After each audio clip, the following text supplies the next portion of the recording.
네, 새 정부 출범 이후 가장 관심이 쏠리는 분야 가운데 하나가 바로 부동산 시장입니다.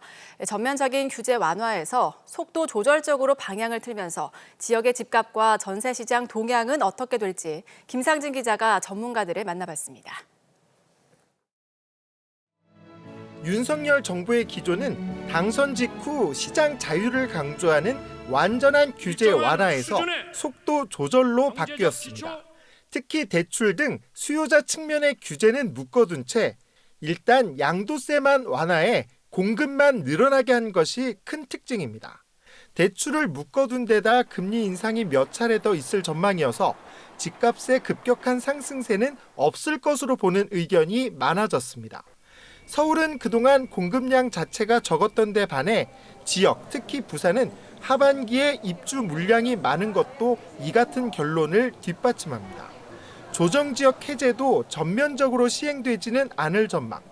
해운대 등 동부산이나 창원, 성산, 의창 등이 단기간 내 규제 지역에서 풀릴 가능성은 적다는 뜻입니다. 임대차 3법을 손보겠다고 하며 관심이 높아진 하반기 전세 시장에 대한 의견은 엇갈리는 편. 그 사이에 이제 지금 집값이 많이 올랐기 때문에 전세 가격도 소폭 상승은 예상은 되지만 전체적으로 부산에 이제 하반기 입주 물량이 많은 상황이다 보니까 그 상승폭은 제한적으로.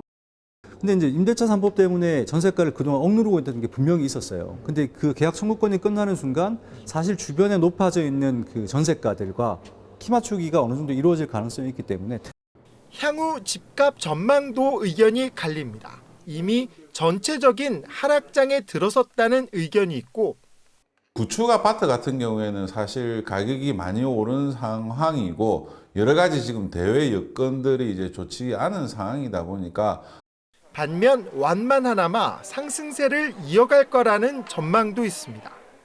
주택 가격이 하락할 가능성은 그렇게 크지 않다라고 봅니다. 왜냐하면 이제 신규로 지어지는 아파트들도 원자재 값이 상승을 하고 공사비가 상승하면서 계속적으로 상승할 수밖에 없고요.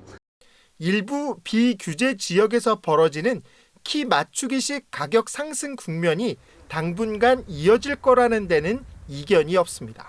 KNN 김상진입니다.